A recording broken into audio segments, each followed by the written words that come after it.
يا إله الكون قد أسلمت لك يا إله الكون قد In Mecca, where he was born, he was known as Al-Amin, the most trustworthy. And Al-Amin,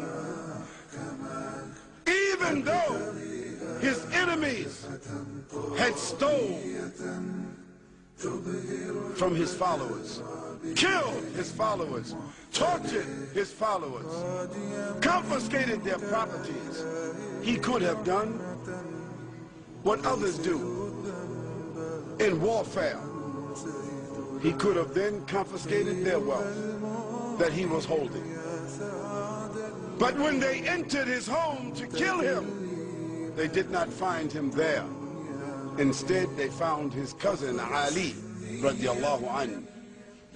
And he left Ali in his house when he escaped for only one reason, so that Ali, radiallahu anhu, could give back to them the valuables, the money that they had entrusted with him years ago.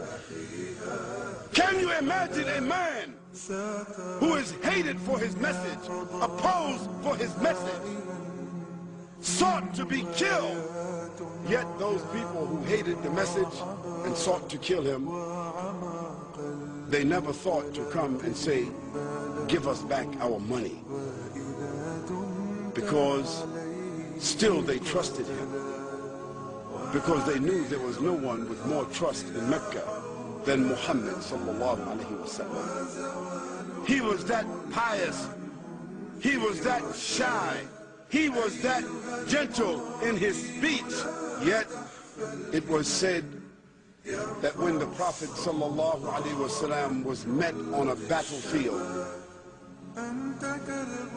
he was ferocious in defending Allah subhanahu wa ta'ala. And when the companions of the Prophet sallallahu alaihi wasallam used to look for him on the battlefield, they said, wallahi, we found him in the middle of the enemies fighting.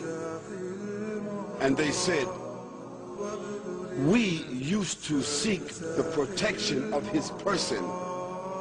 We used to hide behind the Prophet sallallahu alaihi wasallam on the battlefield. He was such a warrior and statesman on the battlefield, commanding and fighting for the way of Allah subhanahu wa ta'ala. But once he was off the battlefield, his eyes were downcast, and he was speaking softly, and he was gentle, and he was warm, and he was sacred and soft and caring and crying. The Prophet sallallahu alaihi wasallam never wore silk. He never wore gold. He never dressed arrogantly. He never dressed ostentatiously. He never walked proud, arrogant. He never appeared in front of people like he was a king or an emperor, even when he was the absolute ruler. This was a man receiving over the period of 23 years on a daily basis. Intermittently, he was receiving the 6,626 verses of the Quran over a period of 23 years. Receiving the revelation. And when it came, they said his body shook. His body shook. And if someone's hand or leg was under his, it felt as if their hand or their leg was being crushed from the revelation coming down. And the Prophet ﷺ sweated, and his body shivered, so that the fools among the unbelievers said he had epilepsy, because they could not explain what was happening to this man. I told you earlier that Allah subhanahu wa ta'ala said, had he sent this Quran down on a mountain, it would have crushed a mountain. So what do you think it would have done to the heart of a human being? But Allah prepared the Prophet ﷺ as a vessel for it. But when the revelation came down, they could see it. Yet the Prophet ﷺ was also, during the course of that day, feeding the poor, visiting the sick, discharging the army, acting as a statesman, acting as an arbiter, talking to the people, addressing the women, giving out the zakat, sewing his clothes, washing his house, shopping for the food, doing all the things that you and I do, and at night standing in prayer for 4 or 5 hours at a time, and in the day fighting the battles, discharging the armies, giving the ahkam and the rulings, explaining the Quran, instructing the people in behavior. How could a man do all of that and stand 4 or 5 hours at night at one time? The Prophet sallallahu alaihi wasallam, on one occasion, he went to a place called Ta'if to give his message to those people. Ta'if is a high place, maybe 60 miles, 50 miles from Mecca, and he walked there.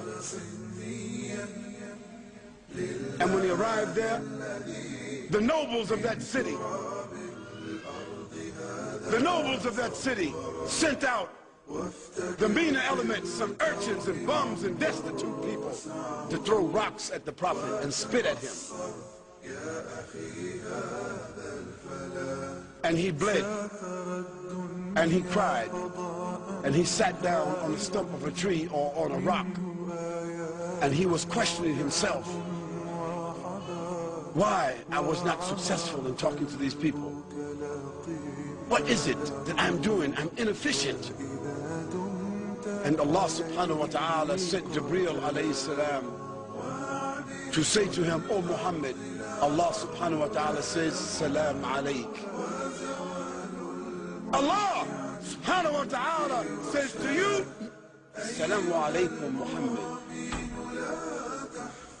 And he has ordered me to command the angels of the mountains on the 2 sides of these people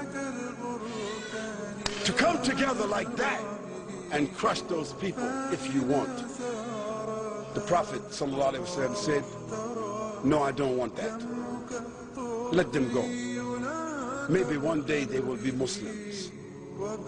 Today, Taif is one of the most beautiful places where the flowers grow, where there are no flowers anywhere else. And everyone in Taif today is Muslim. This was the manner of Muhammad sallallahu alaihi wasallam. He was a mercy even to those that opposed him, so that when he had the chance for revenge, when he had a chance for reprisals, the Prophet sallallahu alaihi wasallam never took revenge, he never took reprisals. There's not a person in the whole of history that can compare with Muhammad sallallahu alaihi wasallam. Not a Confucius, not Gautama Buddha, not Alexander the Great, not Bonaparte Napoleon, not Julius Caesar, nor Constantine, not Mahatma Gandhi, not King Richard or King Ferdinand, not Winston Churchill, not Charles Darwin, not Mao Zedong, nor Deng Xiaoping, nor Karl Marx, not Albert Einstein, not Martin Luther or Martin Luther King Jr., not George Washington, not John F. Kennedy, and certainly not Bill Clinton. Not Tony Blair, nor John Howard, nor George Bush Sr. or George Bush Jr. Not you, not me, not our parents, nor our grandparents, nor any of our ancestors can match this man, Muhammad, sallallahu alayhi wa sallam. You